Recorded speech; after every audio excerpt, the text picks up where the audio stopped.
Well, good morning, good morning, good morning. Testing 1, 2, testing 1, 2. There you are. Yep. There I am. I was a little behind you there on this end. So Gotcha.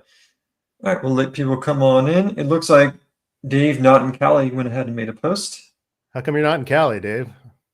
All right, now we got a viewer. Good. And a little special announcement. Abraham, Methuselah, Malachi, Zachariah, whatever you want to call him. Forrest Gump. Forrest Gump after running across the country. Yeah. The one and only, the legend Michael should be joining us today for there he is. There he is. There's Methuselah. Good morning, sir. Can you hear me? Yes, we can. Oh, no. He's going to make an entrance. Okay. He's got to draw it out, you know. Oh, of course. Well, thank you for joining us. I know you got to be on for a few minutes, so let's go ahead and get into it. Good morning, Patriots. So, as you can tell by the title, we're going to be breaking down the State of the Union address. It was pretty phenomenal, and it came off of probably one of the most epic wins that we could have for our country in 46 years. I'm referring to America's hockey win against Canada, winning the gold, an absolute miracle of our modern day. So, without any further ado, let me go ahead and get right into it.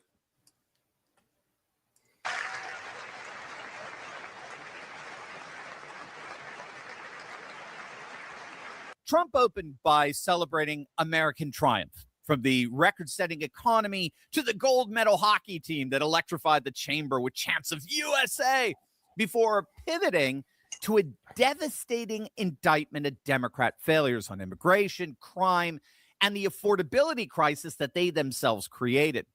He then turned the emotional screws with the stories of angel families like Irina Zarutska and Sarah Beckram, forcing Democrats to actually physically sit in visible silence while the nation watched them refuse to stand for victims of violent crime. And he closed by going on offense, calling for a ban on congressional insider trading that put Pelosi on blast, demanding accountability on fraud, and issuing the defining challenge of the night, what may indeed be the single most defining moment of 2026. If you agree with this statement, then stand up and show your support. The first duty of the American government is to protect American citizens, not illegal aliens.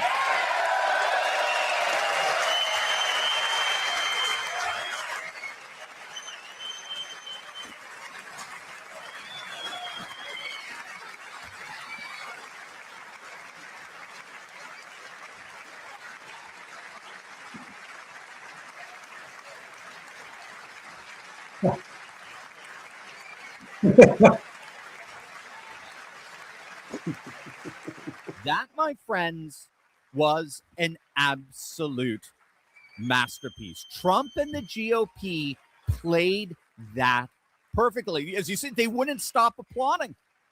And with every clap, the Democrats were more and more and more humiliated in front of the entire nation. Nothing, literally nothing demonstrated their betrayal of the American people more than that moment. In fact, Republican consultants are literally licking their chops to endlessly loop that video for the rest of the year, all the way to the midterms. The Democrats actually filmed themselves for the Republican campaign commercial, the ultimate campaign commercial. Again, absolute brilliance. So let's just savor that for a moment. Michael, I know you're kind of short on time, so I'll let you go first. What is your big takeaway from that? Well, first, in watching it again for the 12th time, that moment, obviously, Yeah. I do intend to rewatch the entire speech because I was at a watch party, and there's a lot of talking and cheering and commenting. So I but in watching it that time, the two moments that stood out to me were just Trump's face. One, Right. where, it's spontaneous. He goes, You know, he puts his hands like, he's like, can you believe it? Like, that's what he said. Can you believe it? And then as he's listening, then he goes like this. He goes, Right. Yeah. It's just like he didn't have to say anything. So my overall takeaway is from that moment. I mean, from the whole night, but from that moment, that's this obviously the stark reminder. But what I see there is demonic capture, right? Ooh. This is the most important room and the most important moment in that room in history, right? As we are moving forward in history, that's the most divided room on the planet.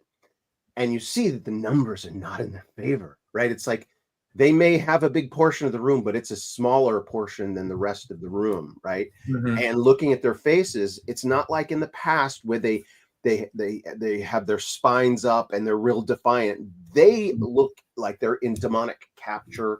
Half of them or more don't even know what's happening. They don't even know what he said. They weren't even listening. And they're just like, well, my side's not clapping. So they're in that bubble, and it's a bubble that's like an iron dome over that part of the room. And the rest of the room is the angelic forces of good celebrating what's coming, right? They don't realize that some of them realize, but it's devastating for them. And it's just fun to watch. It's just fun all the way around, right? Watching what America stands for coming back strong, 2 Congressional Medals of Honor, Congressional Medal of Freedom, Purple Heart. Legion of Merit. Can you stand against virtue and righteousness? So right. I'm enjoying it. Yeah. Joel, your take. My demonic capture is probably a good way to. It's the ultimate underlying thing. But like I said in my podcast yesterday, when they wouldn't even stand when the girl who was transitioned against her will, taken to another state without her parents knowing it, tried to turn her into a boy, brought her back, wouldn't give her to her parents unless they said she was a boy, put her through absolute hell. And he said, we have to end this now. And the Democrats wouldn't even stand for that. I'm like, that's the Christian. I said, that's the faith filter. I call my podcast the faith filter. I said, that's the one that just doesn't go through the filter. You can't get that square peg in a round hole. Right. This is where you can't say, oh, Christians can't be involved in politics. One of our parties cannot stand when you say that children should not be taken from their parents against their will, against their knowledge, and mutilated and put in a place where they're brutalized, right? You can't even do that. You are so beholden to your radical Marxist, I'll call it satanic base, because I did another podcast where Marxism does Satan's work. Satan is here to kill, rob, kill, and destroy.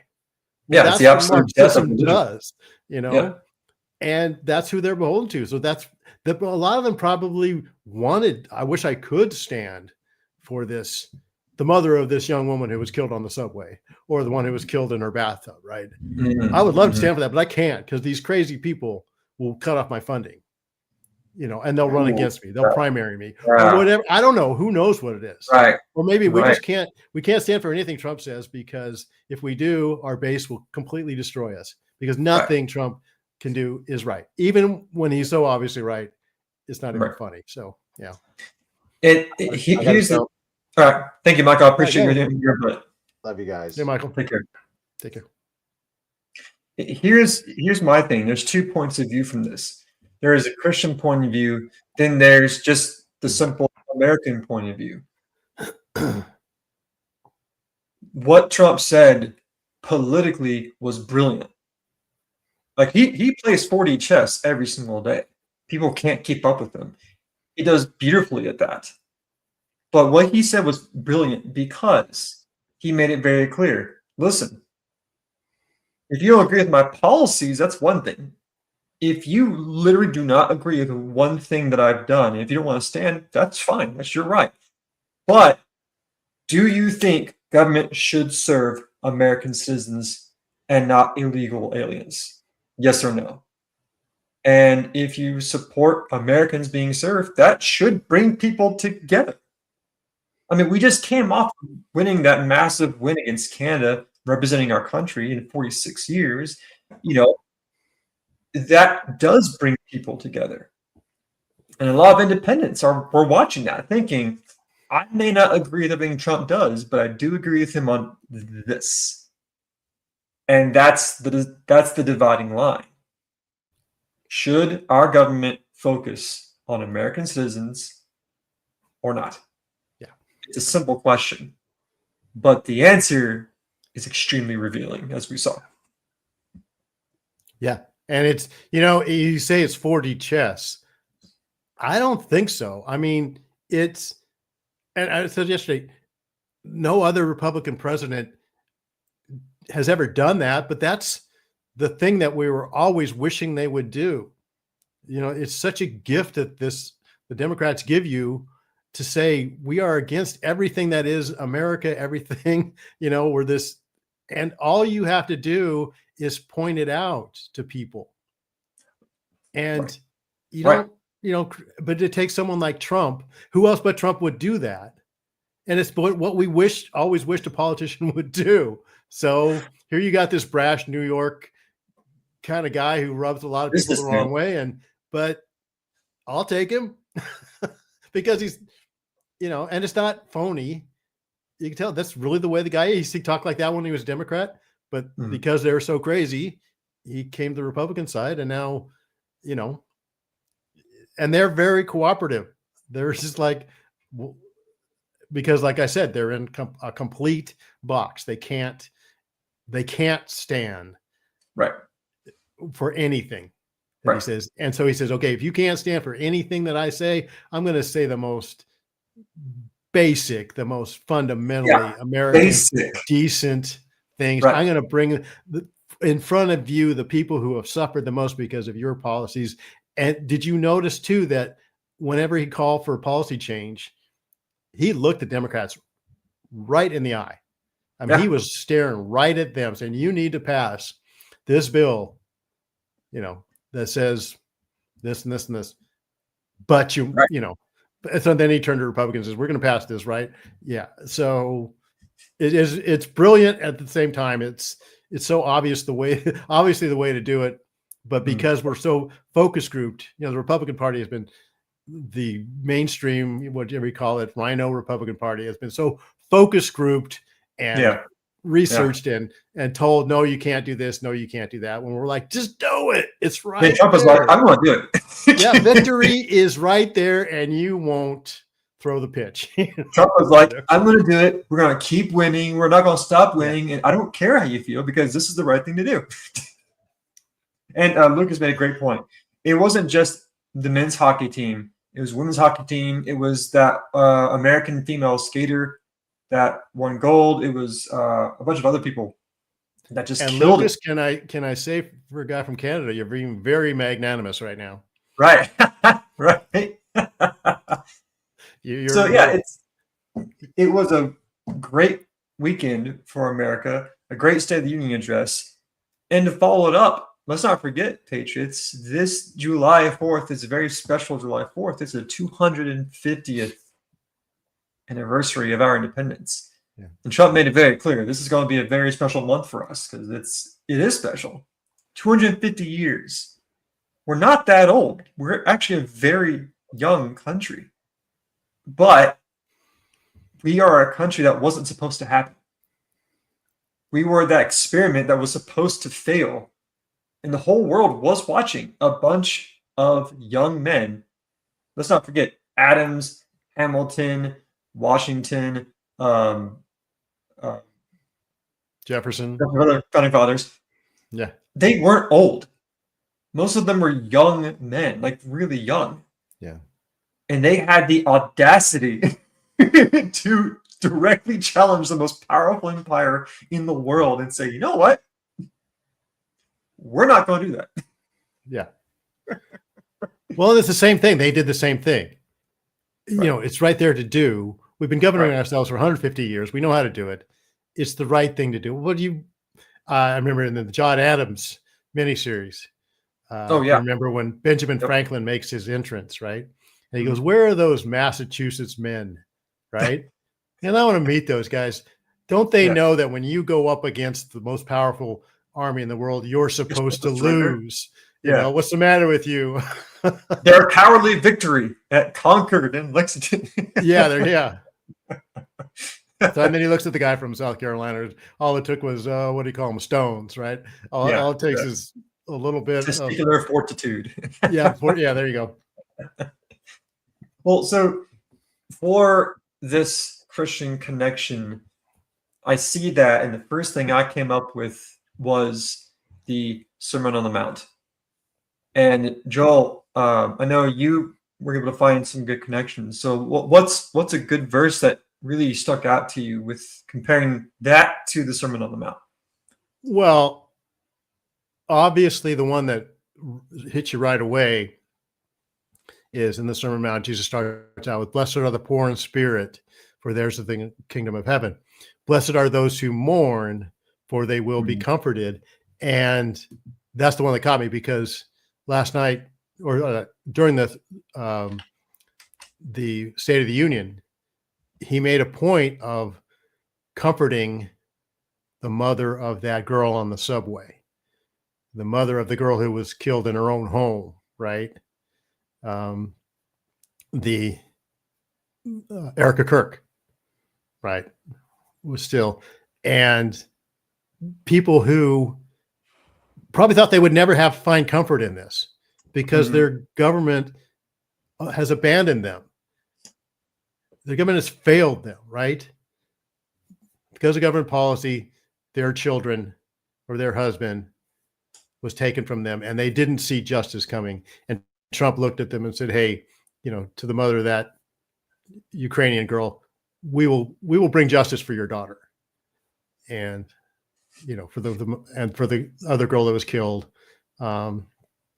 So that's the thing that hit me first, was just that all the people who had, and a lot of people who had suffered because of Democrat policies, and because what the country, the psychosis the country went through for 4 years, right? Through the COVID and all the cancel culture and everything else. And so that's the thing. That's the verse right away that struck me, that if you're in the United States and you feel like, because of all these failures of our government, that you will never get justice. Right. If you heard that speech, you have to think there will be justice for me. Somebody has heard me. And like Jesus said, and we talked about a while back, all the things that are hidden will be seen eventually. Right. And those who mourn will be comforted. Those who have been denied justice will get justice. Right. Blessed are the merciful, for they will receive mercy. Blessed are you when people insult you and persecute you and falsely say all kinds of evil against you because of me. That's the key part. Because of me being the king. Rejoice and be glad, because for your reward in heaven is great. And when we go through ups and downs, when we go through hard times and good times in our country, we as Christians have to constantly remind ourselves that our goal in life isn't to please the current administration. It isn't to just blindly follow who's in charge. It's to constantly come to grips with the love Christ had for us. That's our true purpose. That's our true goal every single day. And when you realize that we as Christians, we're already dead. We're dead to our old selves, and we are born again through Christ. You can't kill what's already dead. So let that be encouragement. So when you go through your lives and struggles come and people persecute you and there's just so much anger and hatred, you're already dead. You're dead in Christ. I'm sorry, you're already dead. But through You're Christ you're made alive again. alive. And so whenever your physical body does pass away, it's going to be okay because of the truth of the promise. No, and we're strangers here. We're peculiar people. We don't belong here, really. Right. This world, it's not our home. We weren't built for this. We were built for heaven, but we're here to be the light, in this dark place, be the salt in this tasteless, whatever world. And, and I always say, when people are used to darkness and you turn on the lights, they don't like it. Right. And they're not going to be pleased with you. Right. And, when you put salt on something, it stings, and it's a little abrasive, but that's what the truth is. That's the truth that we carry. It's a light in a dark place and salt to a tasteless world. And again, let's not forget, like here on this channel, like I want to make this very clear. We are not here to praise Trump. We are not here to treat him like he's this perfect figure. No, Trump is very flawed in a lot of ways. He's not this like purely righteous figure. He is a broken human. Yeah, he is a broken human being, just like us, put into an extraordinary position to lead the best country in the world, but also the most complex country in the world. Yeah. And when you're put into that role,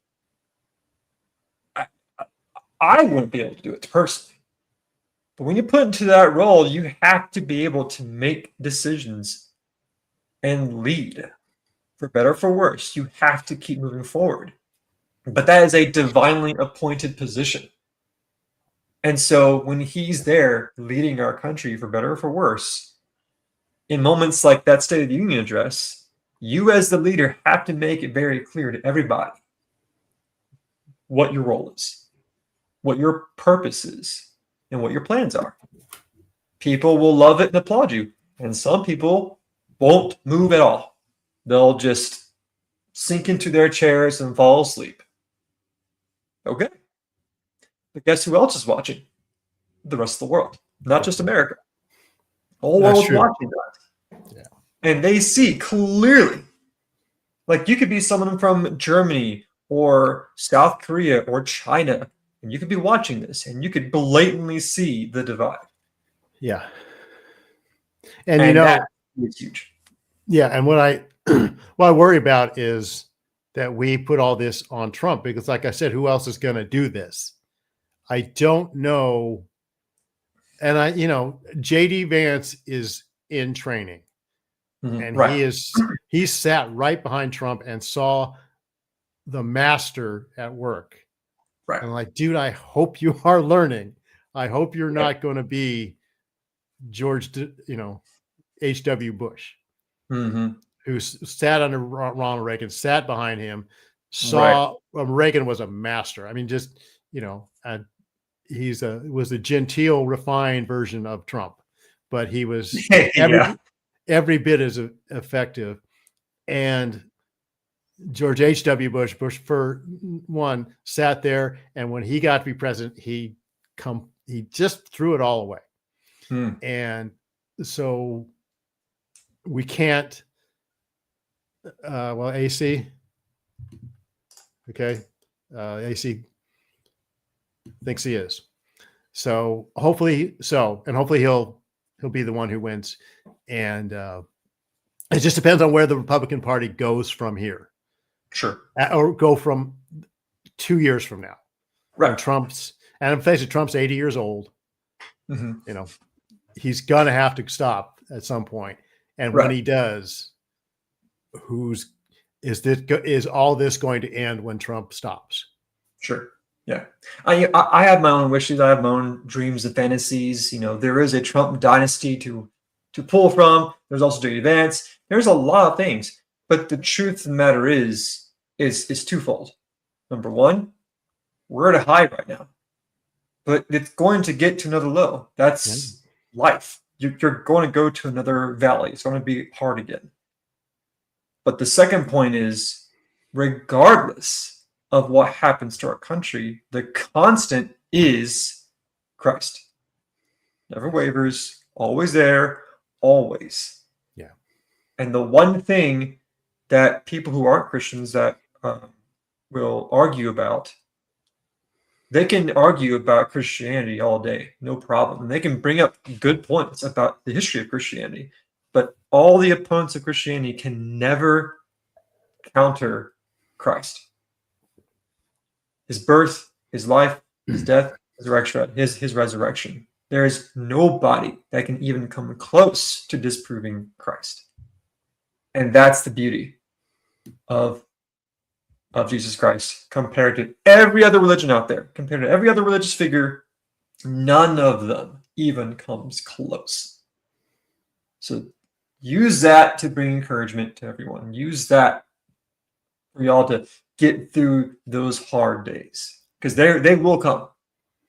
Trump will not be president forever. He will have to step down eventually. J.D. Vance might become president. Someone else might become president. That's going to happen. Yeah. What matters is Christ. That's it. And I apologize if I tend to oversimplify things too much, but that's what keeps me going, at least. Well, yeah, and you look at the Sermon on the Mount, and Jesus does the same thing. He breaks it down in very simple terms. Right. And he also says in very simple terms that, we're on the winning team here. In the long game, we're going to win. And you Right. don't, in this world, you will have tribulation, but take comfort. I have overcome the world. So whatever and like I said, if one of our parties is under satanic control, if you want to go that far with it, Sure. that's, to us, that is very discomforting. But that's nothing. Who are these unwashed Philistines that dare to defy the armies of the living God? That's the situation. In a nutshell, it's always been the situation. Right. Satan will throw everything he can at us, and he'll confuse, he'll deceive, but in the end, Jesus says, I will overcome all this. So, and I think that's one of the reasons why I don't take like a black pill or apocalyptic approach. It's not that. It's just when I see viewpoints of, we have to do all this to save the world. I'm like, the world's going to end. Like, yeah, you can't stop it. It's going to end. Everything's going to end. And I'm ready for it. Let's go. Let's do it. I'm so ready for it. But obviously, yeah. I'm not in charge. Well, yeah, beam me up, Scotty, right? Whatever. But yeah. But, So, yeah. No, but Well, we should have that. We should have that ache, that yearning for heaven, and that Right. longing for heaven. Right. So, Well, Patriots, as always, is a great session today. Great weekend. Great State of the Union. I encourage everyone to watch it. It's like an hour. AC's ready too. Oh, yeah. It's like an hour and 46 or 48-minute long speech. But yeah, have a great weekend, y'all. See y'all next week. As always, God's in charge.